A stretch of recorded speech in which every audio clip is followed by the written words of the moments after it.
안녕하세요. 함께행보한교회 정유한 목사입니다. 5월 30일 아침 기도회 시작하겠습니다. 사무엘상 14장 36절에서 52절의 말씀입니다. 사울이 말하였다. 우리가 이 밤에 블레셋 군대를 쫓아 내려가서 동이 들 때까지 그들을 약탈하고 한 사람도 남김없이 모조리 죽이도록 합시다.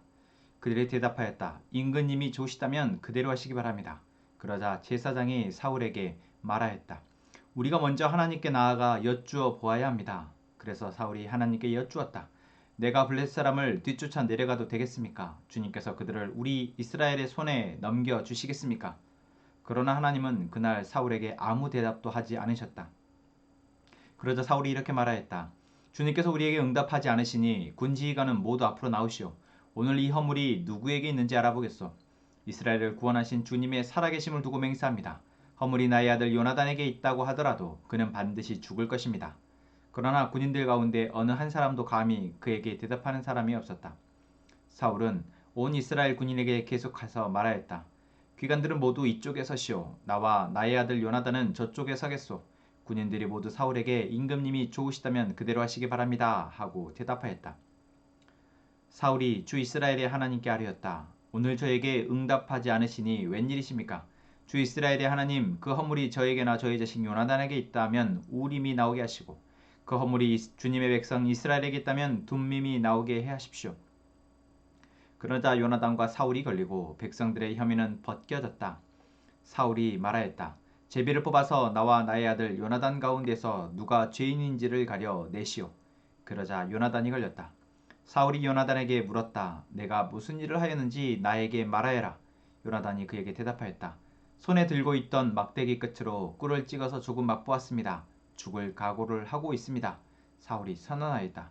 요나단, 너는 죽음을 피할 수 없다. 내가 너를 처형하지 않는다면 하나님이 나에게 천벌을 내리시고 또 내리실 것이다. 이때 온 백성이 사울에게 호소하였다. 이스라엘에게 이렇게 큰 승리를 안겨준 요나단을 죽여 사야 되겠습니까? 절대로 그럴 수는 없습니다. 주님께서 살아계심을 걸고 맹세합니다. 그의 머리털 하나도 땅에 떨어져서는 안 됩니다. 그는 오늘 하나님과 함께 이 일을 이루어 놓은 사람이기 때문입니다. 백성들이 이렇게 요나단을 살려내어 그는 죽지 않았다. 사울은 블레셋 사람을 더 이상 뒤쫓지 않고 돌아섰고 블레셋 사람도 자기들의 본 고장으로 돌아갔다. 사울은 이스라엘을 다스릴 왕권을 얻은 다음부터 사방에 있는 원수들과 전쟁을 하였다. 그는 모압과 암몬 자손과 에돔과 소바 왕들과 블레셋 사람들과 맞서 싸웠는데 어느 쪽으로 가서 싸우든지 늘 이겼다. 그는 아말렉까지 쳐서 용맹을 떨쳤다. 이렇게 그는 침략자들에게서 이스라엘을 건져내었다. 사울에게는 요나단과 리스위와 말기수아라는 아들이 있었다. 딸도 둘이 있었는데 큰 딸의 이름은 메랍이고 작은 딸의 이름은 미갈이다. 사울의 아내의 이름은 아이노암인데 아이마스의 딸이다. 사울의 군사령관은 아브넬인데 사울의 숙부 넬의 아들이다. 사울의 아버지는 기스요 아브넬의 아버지는 넬인데 둘 다 아비엘의 아들이다. 사울은 일생 동안 블레셋 사람과 치열하게 싸웠다. 그래서 사울은 용감한 사람이나 힘센 사람은 눈에 보이는 대로 자기에게로 불러들였다. 아멘. 오늘 사무엘상 14장의 마지막 본문에서 우리는 사울 왕이 얼마나 어리석은 왕인지를 확인할 수 있습니다. 여러분, 어리석다는 것은 우리가 어떠한 상황에 처했을 때 그 상황에 무엇이 옳고 그른지를 제대로 파악하지 못하고 자꾸만 그런 쪽으로, 옳지 않은 쪽으로, 실패하는 쪽으로 선택하는 그러한 사람들을 우리가 어리석다라고 이야기합니다. 어제 본문에서도 사울은 쓸데없이 지쳐있는 군사들에게 금식을, 벽들을 다 물리치기 전까지는 우리가 금식하자라고 맹세하게 합니다. 정말 어리석지 않습니까?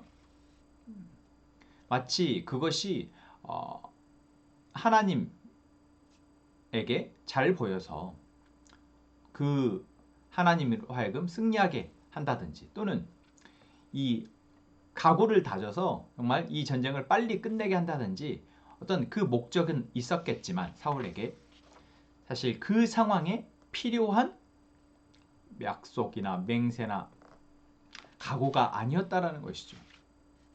이 전쟁의 시작부터 이 전쟁을 승리하게 하신 것은 다 하나님이셨습니다. 그리고 그 하나님이 승리하도록 하시는 데 있어서 바로 요나단의 용맹함, 또한 요나단의 하나님에 대한 신뢰를 하나님께서는 사용하셨고, 그렇기 때문에 지금 이길 수 없는 적인 블레셋을 그들이 쫓아서 승리하고 있는 것입니다. 그런데 그 승리에 도취되었던지 빨리 이 전쟁을 끝내고 싶었던지 사울은 필요 없는 맹세를 했고, 그 맹세 때문에 병사들은 굶을 수밖에 없었습니다. 그래서 굶던 그들은 어제 본문에서도 이제 지쳐서 사로잡게 된 가축을 핏째 먹는 그러한 그 범죄를, 하나님 앞에 율법을 어기는 그런 상황까지 이른 것이죠. 그럼 이것은 누구의 탓입니까? 어리석은 사울 왕의 탓입니다. 인간은 연약하면 그 연약함이 잘못된 행동으로 드러나게 됩니다. 그랬을 때 우리는 그 연약한 상황을 빨리 회복하도록 도와주는 그런 리더, 그런 지도자가 필요하죠.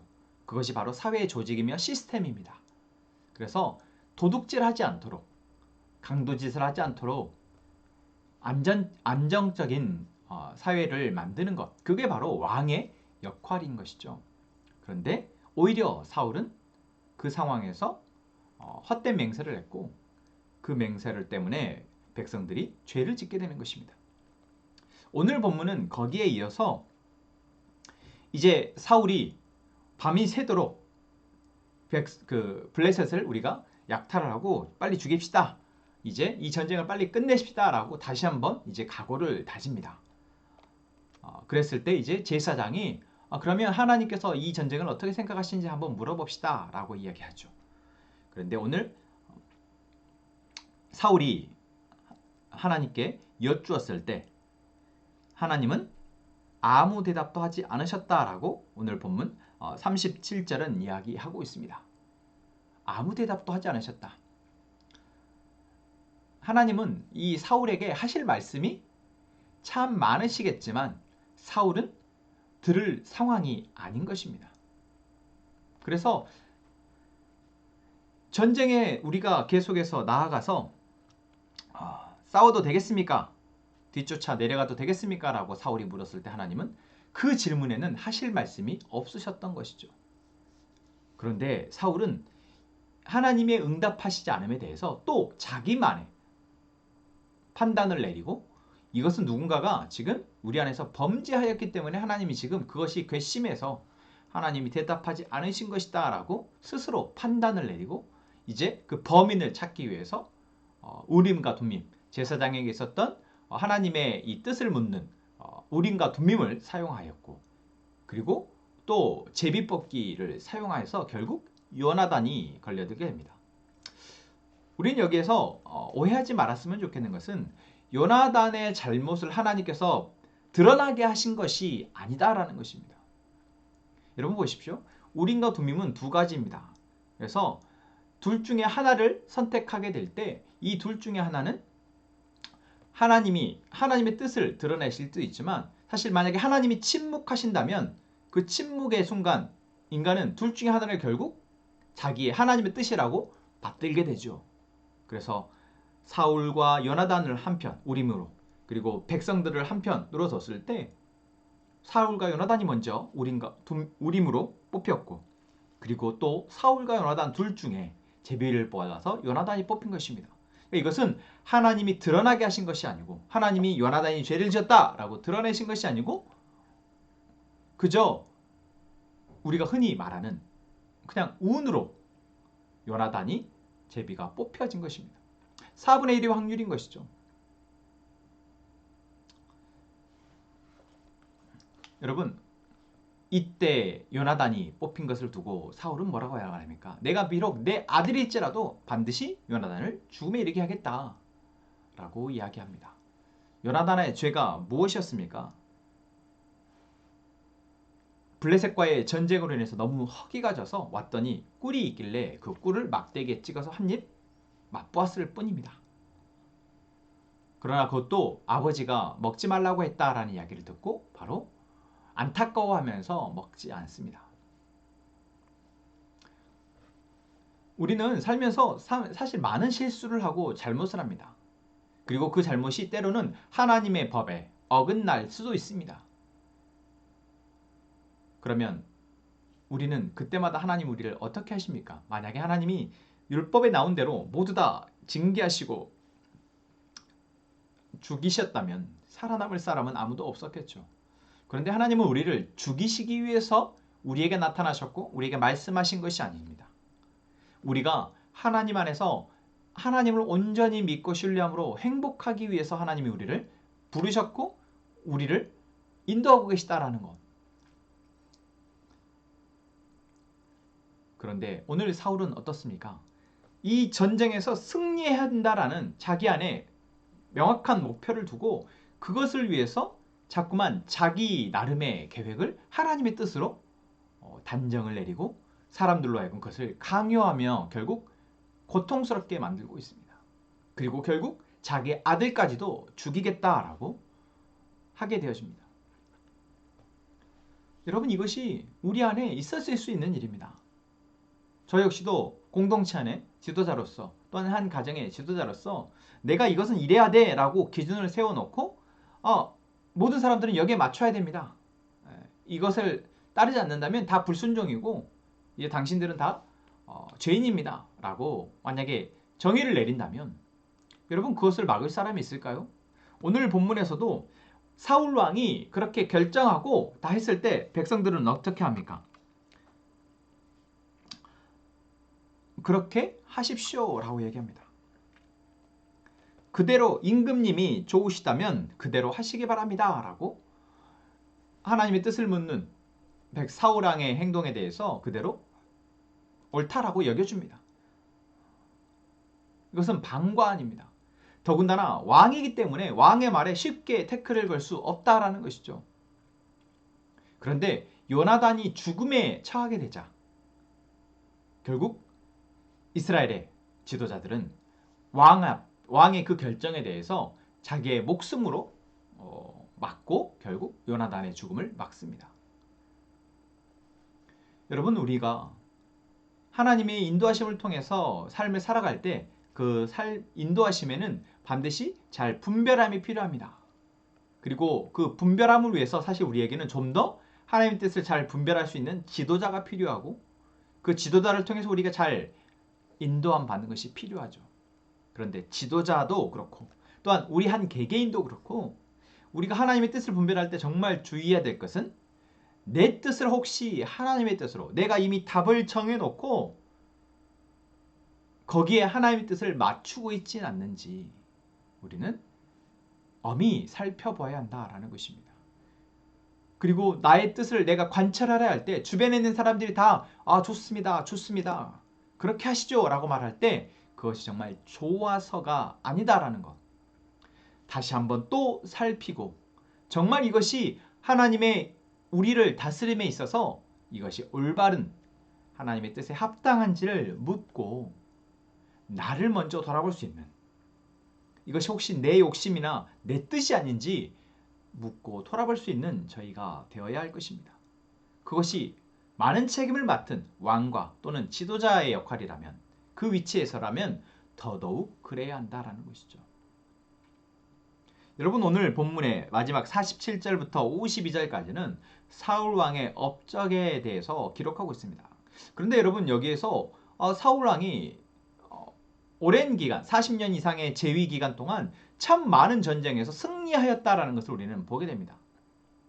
그런데 우리는 여기에서 하나님이 사울 왕으로 하여금 승리하게 하셨다라는 말은 볼 수 없다라는 것입니다. 사울은 주변에 있는 이스라엘의 대적들과 수없이 많은 싸움에서 다 승리하였다라고 나옵니다. 그런데 그 승리가 마지막 부분에 보면은 용감한 사람이나 힘센 사람은 눈에 보이는 대로 자기에게로 불러들였다. 다시 말하면 사울 왕은 끊임없이 자기의 이 왕권을 위해서 또한 전쟁에서 승리하기 위해서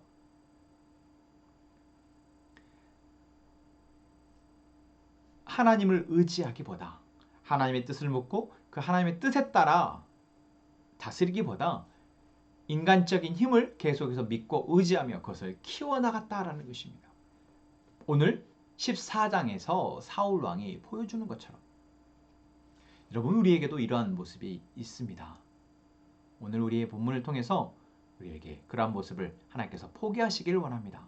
그리고 이제 겸손하게 내려놓고 하나님의 뜻을 묻고 하나님의 뜻에 온전히 겸손하게 순종하는 저희가 되기를 소망합니다. 함께 기도하겠습니다. 하나님, 오늘도 우리에게 말씀하여 주시고 기도하게 하시니 감사합니다. 오늘 우리가 우리의 뜻을 하나님의 뜻으로 착각하지 않게 하여 주옵소서. 하나님이 우리에게 바라시는 그 삶을, 그 풍성한 은혜를 우리가 겸손하게 듣고 순종하게 하여 주옵소서.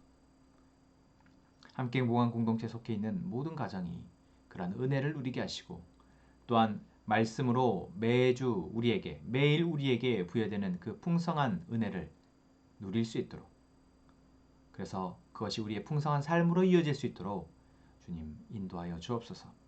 그것이 더 나아가 우리 주변, 우리의 형제와 가족들과 우리의 이웃들에게까지 그들의 삶까지도 아름답게 변화시키는 힘이 되게 하여 주옵소서. 박승리 자매와 남편 우경기 형제, 그리고 정현 자매, 정경 자매 가족을 위해서 기도합니다.